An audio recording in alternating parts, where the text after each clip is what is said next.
Eu quero voltar nossa atenção para examinarmos o que nós queremos dizer com as palavras livre-arbítrio. O que significa ter livre-arbítrio? O que significa ser um agente moral livre, uma criatura volitiva sob a soberania de Deus? Antes de mais nada, deixe-me dizer que existem diferentes perspectivas do que constitui o livre-arbítrio, que é usado na nossa cultura. E eu acho que é importante que reconheçamos essas diferenças. O primeiro ponto de vista que eu vou mencionar é a visão humanista do livre-arbítrio, que eu diria que é a visão mais prevalente da liberdade humana que encontramos na nossa cultura. E me entristece dizer isso, mas, em minha opinião, é a opinião mais apoiada dentro da igreja, bem como fora da igreja. Nesta visão, livre-arbítrio é definido como a nossa capacidade de tomar decisões espontaneamente. Quer dizer que as decisões que nós tomamos não são condicionadas de jeito nenhum ou determinado por nenhum preconceito, inclinação ou disposição anterior. Deixe-me repetir, tomamos nossas decisões espontaneamente. Não há nada anteriormente, antes da decisão ser tomada, que determina a decisão sem prejuízo, nenhuma disposição anterior ou qualquer inclinação anterior. Mas a decisão ocorre literalmente por si só, como uma ação espontânea da pessoa. Agora, desde o começo, vejo dois problemas sérios que enfrentamos como cristãos com essa definição de livre-arbítrio. O primeiro é um problema teológico ou moral. O segundo é um problema racional. E eu realmente deveria dizer que existe 3 problemas, porque toda a conferência se concentrará no terceiro. Mas para começarmos, imediatamente vemos 2 problemas. O primeiro é, como já disse, um problema teológico-moral. Se nossas decisões são tomadas espontaneamente, sem qualquer inclinação anterior ou qualquer disposição anterior, de certo modo o que estamos dizendo é que não há razão para tomar a decisão. Não há motivação ou razão para fazer uma decisão, uma escolha. Isso acontece espontaneamente. E se é assim que nossas decisões funcionam, enfrentamos imediatamente esse problema. Como tal ação poderia ter algum significado moral para nós? Em absoluto? Porque uma das coisas, por exemplo, que a Bíblia se preocupa nas decisões que tomamos é que não é apenas a respeito do que escolhemos, mas qual era a nossa intenção em tomar essa decisão. Por exemplo, lembramos da história de José ser vendido como escravo por seus irmãos. E quando ele tem aquela reunião com seus irmãos, muitos anos depois eles se arrependem. O que José diz a seus irmãos sobre esse pecado que eles tinham cometido? Quando ele os aceita e os perdoa, ele diz: a intenção de vocês era fazer o mal, mas Deus converteu isso para o bem. Então Deus tomou uma decisão a respeito do assunto. Deus escolheu, para dizer o mínimo, permitir que isso acontecesse e caísse sobre José. Os seus irmãos tomaram uma decisão sobre o que fazer com José. A inclinação deles em tomar essa decisão foi perversa. Deus também tomou uma decisão permitindo que isso acontecesse, mas a razão de Deus, a intenção de Deus nesta atividade, ela era completamente reta e santa. Então Deus, ao considerar uma boa ação, por exemplo, não apenas examina o fato externo em si, a ação, mas também considera o quê? A motivação interna, a intenção por detrás da ação. Mas se não houver motivações internas, se não houver intenção verdadeira, por usar o termo filosófico, então como poderia a ação ter algum significado moral? Isso simplesmente acontece. Mas mesmo além desse problema, imediatamente nós enfrentamos a questão de saber se tal decisão poderia realmente ser tomada. Não simplesmente se seria moral ou se fosse fosse feito, mas poderia uma criatura sem qualquer disposição ou inclinação anterior ter preferência ou razão para tomar uma decisão? Vejamos isso por intermédio de alguns exemplos. Se não tenho inclinação ou disposição anterior, o que é atraente nessa ideia é que isso significaria que minha vontade é neutra. Não se inclina para a esquerda e nem para a direita. Não está inclinada à justiça e nem para o mal. É simplesmente neutro. Não há preferência ou inclinação prévia em relação a ela. Eu penso na história de Alice no País das Maravilhas, quando ela, em sua jornada, chega a uma bifurcação na estrada e ela não conseguia decidir se seguiria o caminho esquerdo ou pelo direito. E ela olha para cima e há o gato de Cheshire na árvore sorrindo para ela. E ela pergunta ao gato de Cheshire, para onde devo ir? E o gato de Cheshire responde dizendo, isso depende. Onde você vai? E ela diz, eu não sei. Então o que ele diz? Então eu acho que isso não importa.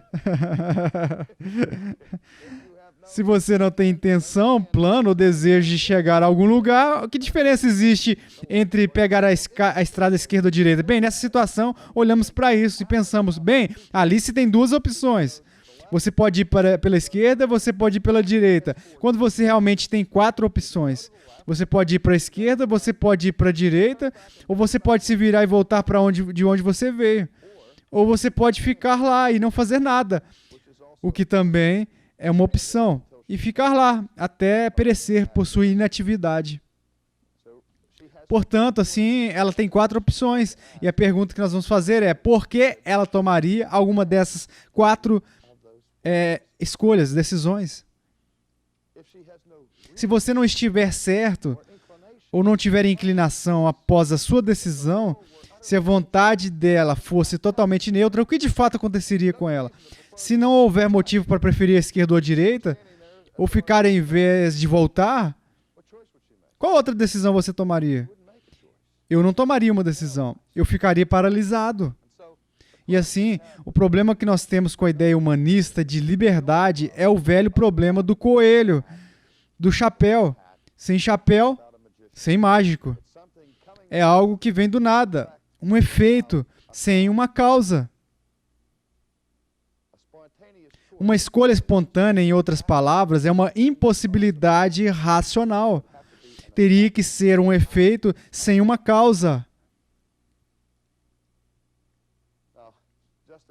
Agora, de passagem, eu poderia acrescentar que, do ponto de vista bíblico, do ponto de vista cristão, o homem, em sua condição caída, ele não é visto como alguém que está em um estado de neutralidade em relação às coisas de Deus. Tem preconceito, tem um viés, tem uma inclinação, e sua inclinação é para o mal e para longe das coisas de Deus. Mas eu só quero dizer, de passagem, enquanto vemos diferentes visões cristãs sobre o livre-arbítrio, pessoalmente, eu acredito que o melhor livro que foi escrito sobre esse assunto, simplesmente intitulado Liberdade da Vontade, pelo maior estudioso americano Jonathan Edwards.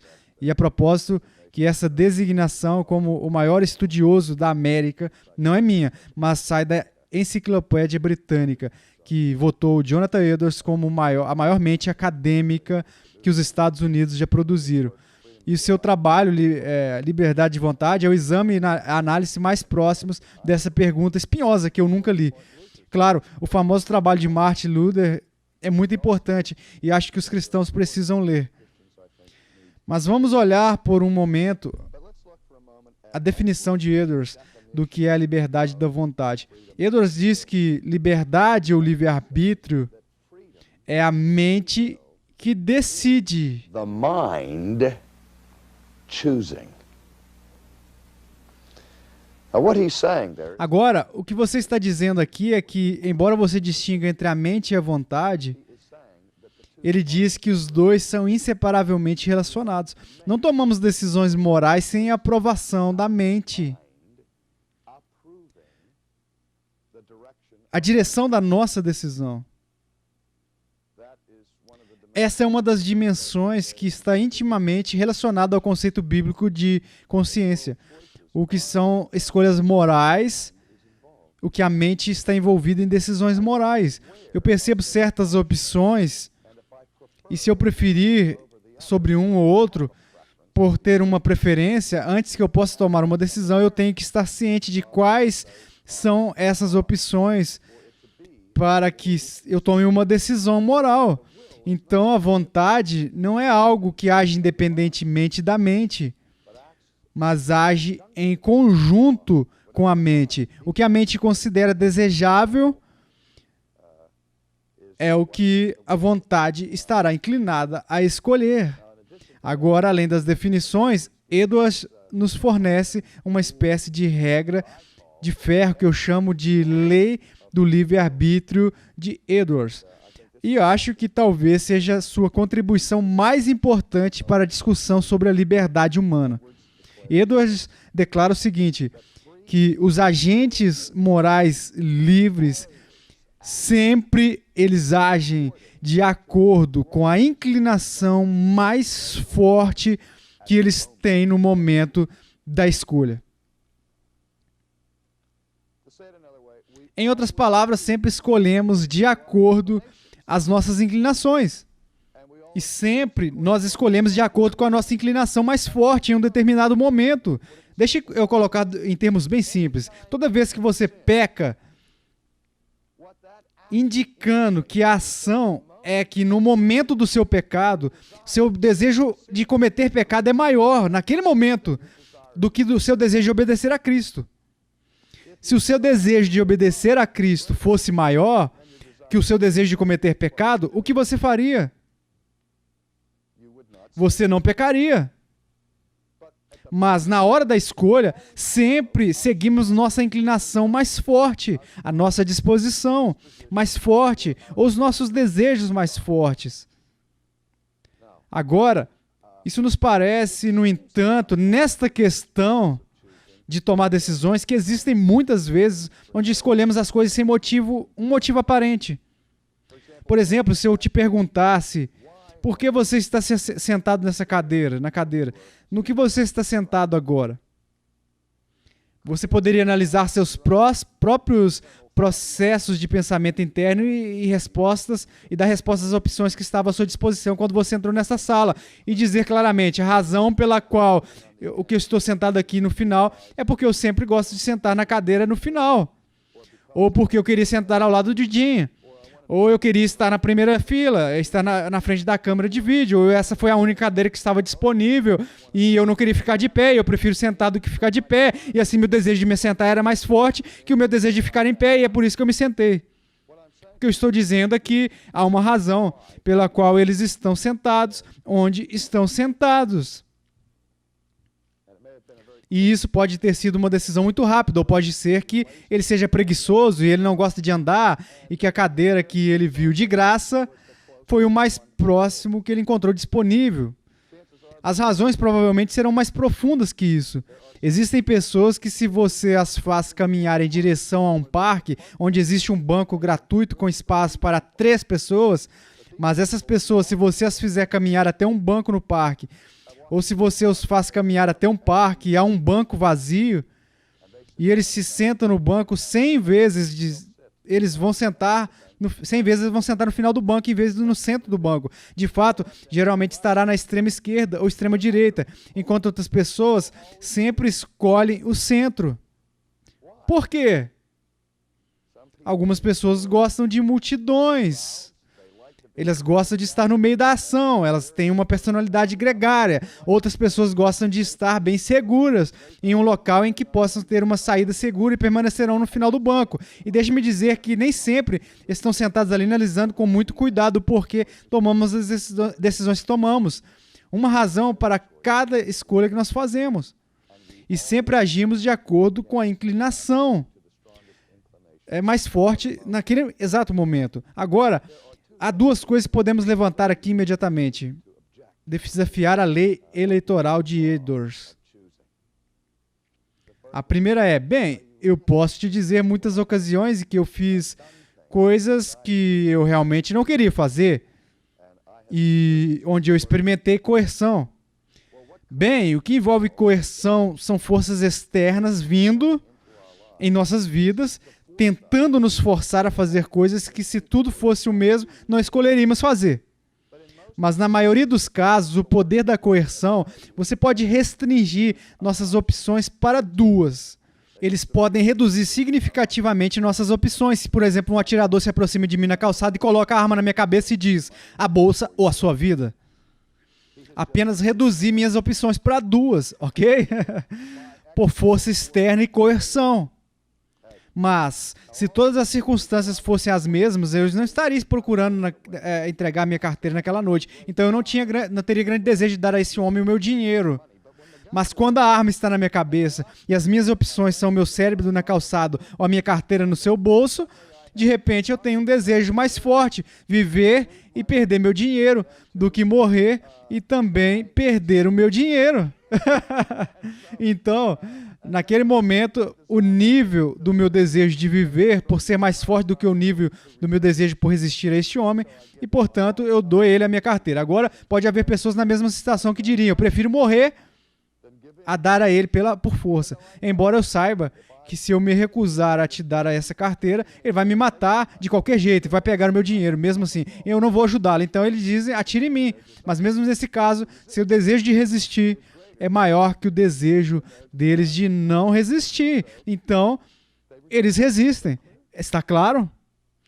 Assim mesmo, quando nossas opções são bastante reduzidas e forças externas mudam nossos níveis de desejo, porque esse é outro ponto que temos que levar em consideração, e é que os desejos humanos flutuam, e são muitos.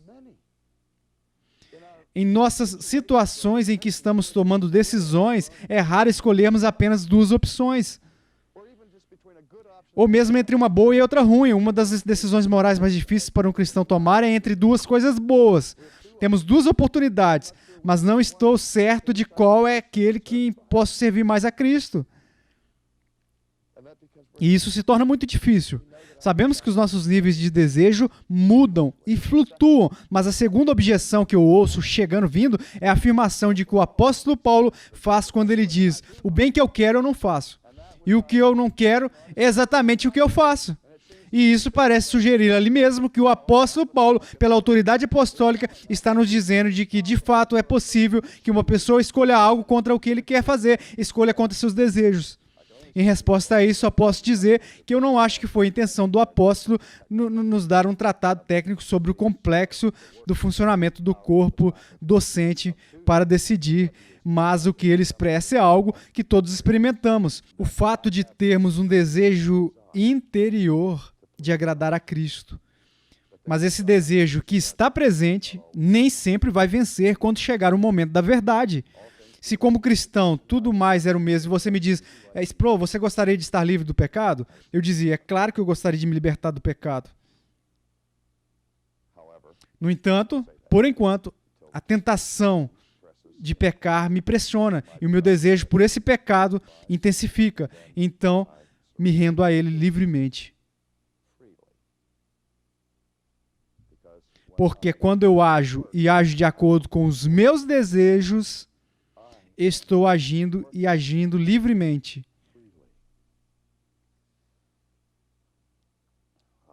Ok, deixe-me continuar. Calvino, ao examinar a questão do livre-arbítrio, diz que se por livre vontade queremos dizer aquele homem caído tem a capacidade de escolher o que quer,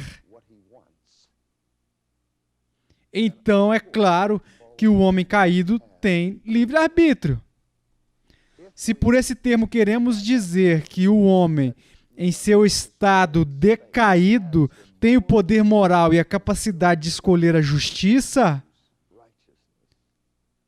então, disse Calvino, o livre-arbítrio é um termo grande demais para ser aplicado ao homem caído. E eu concordo com esse sentimento. Agora vimos o ponto de vista de Edwards e o de Calvino. E agora vamos entrar no ponto de vista do Sproul, por vontade própria, apelando à ironia ou a um tipo de paradoxo. Eu gostaria de fazer esta afirmação, que na minha opinião, toda decisão que tomamos é livre.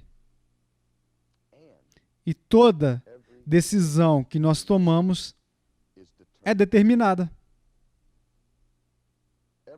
Toda decisão que tomamos é livre. E toda decisão que tomamos é determinada.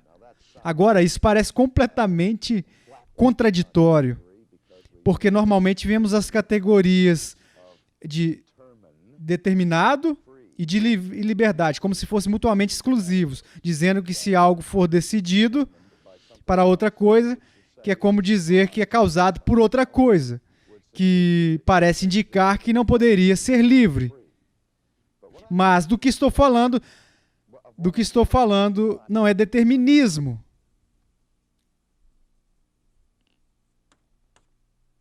Determinismo significa que as coisas acontecem para mim estritamente em virtude de forças externas. Mas além das forças externas, que são fatores determinantes do que acontece conosco, também existem forças internas que são fatores determinantes. O que nós temos falado a noite toda, junto com Edwards e Calvino, é que se minhas decisões fluem da minha disposição e dos meus desejos, e se minhas ações são um efeito que tem causas e razões que o motivam, então o meu desejo pessoal, em um sentido muito real, determina a minha decisão pessoal. Agora, se os meus desejos determinam a minha decisão, como eu posso ser livre? Lembre-se de que eu disse que em todas as decisões, nossa decisão é livre e determinada. Mas o que determina isso é eu mesmo. E é isso que nós chamamos, você pode concluir, autodeterminação.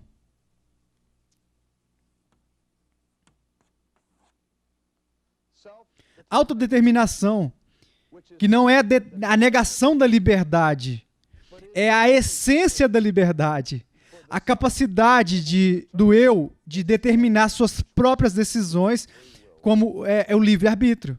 O que é o livre-arbítrio? Agora, o ponto simples que eu estou tentando explicar é que não apenas podemos escolher de acordo com os nossos desejos, mas, na verdade, sempre nós escolhemos de acordo com os nossos desejos. E vou levá-lo até o grau superlativo e dizer que, de fato, devemos sempre escolher de acordo com a inclinação mais forte daquele momento. E essa é a essência do livre-arbítrio. Você pode escolher o que você quer. O que você quer. Agora, o problema com o pecador, obviamente, não que o pecador, em sua queda, perdeu o poder da escolha.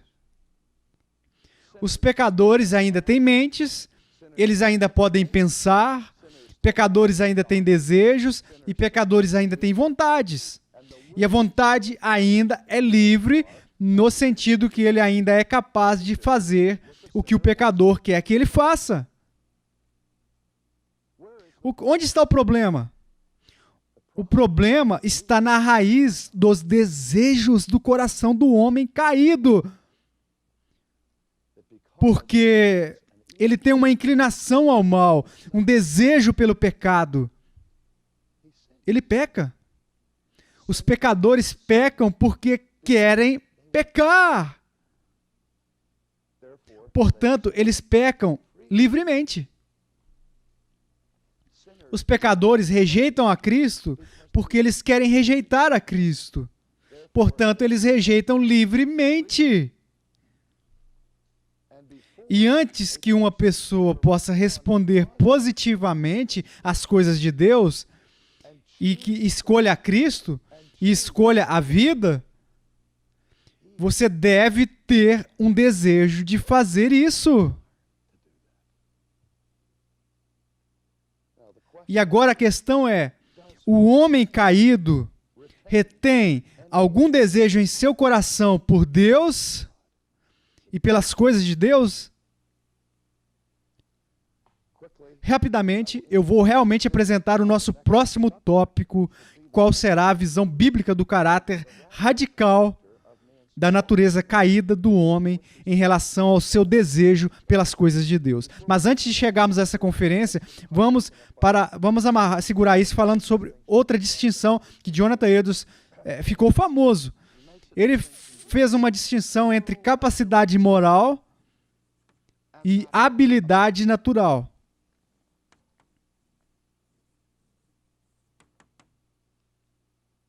A capacidade natural tem a ver com capacidades que temos por natureza.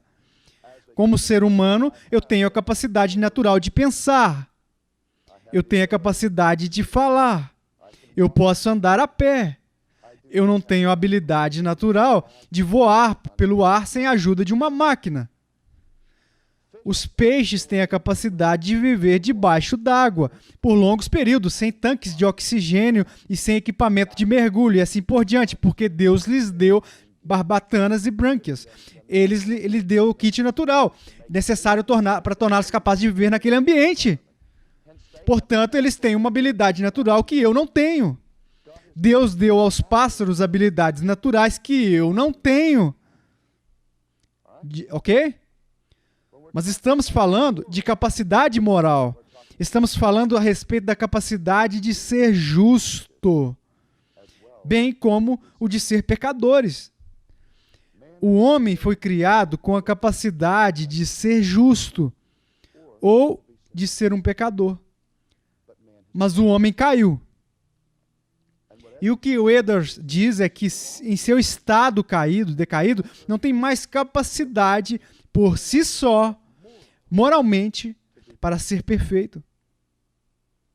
Porque você nasceu em pecado, foi concebido no pecado original. Tem uma natureza caída, uma natureza pecaminosa, o que torna completamente impossível para ele alcançar a perfeição neste mundo. Você ainda tem o poder de pensar, você ainda tem a capacidade de tomar decisões, mas o que falta é a inclinação ou a disposição para a piedade. Agora vamos ver se isso é consistente com o que a Bíblia ensina sobre a condição da queda do homem, mas eu estou dando a você agora como uma visualização. Neste ponto, Edwards simplesmente ecoa do que Agostinho havia ensinado séculos antes, com uma distinção semelhante. Agostinho disse que o homem tinha um arbítrio livre, ou livre-arbítrio, mas que o homem perdeu no inverno, eram libertas, ou liberdade, o que a Bíblia chama de liberdade moral. A Bíblia fala de homens caídos, dizendo que são escravos do pecado. E aqueles na escravidão perderam alguma dimensão da liberdade moral, de liberdade moral. Eles ainda tomam decisões e têm livre-arbítrio. Mas essa vontade está agora inclinada para o mal e não inclinada à justiça. Não há ninguém que faça o bem. Não há um justo sequer. Não há ninguém buscando a Deus. Nenhum sequer. Nenhum. Isso indica que algo aconteceu dentro de nós. Jesus fala do fruto da árvore, vem da natureza da árvore, que as figueiras não produzem laranjas. Frutos corrompidos não são obtidos de árvores justas. Há algo errado dentro de nós, no lugar onde nossos desejos, nossas inclinações residem.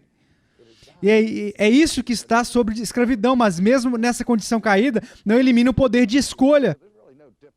Então, de fato, não há diferença entre o que Agostinho nomeia quando diz ainda nós temos livre-arbítrio, mas não liberdade, é a mesma distinção que Edwards faz entre habilidade moral e habilidade natural.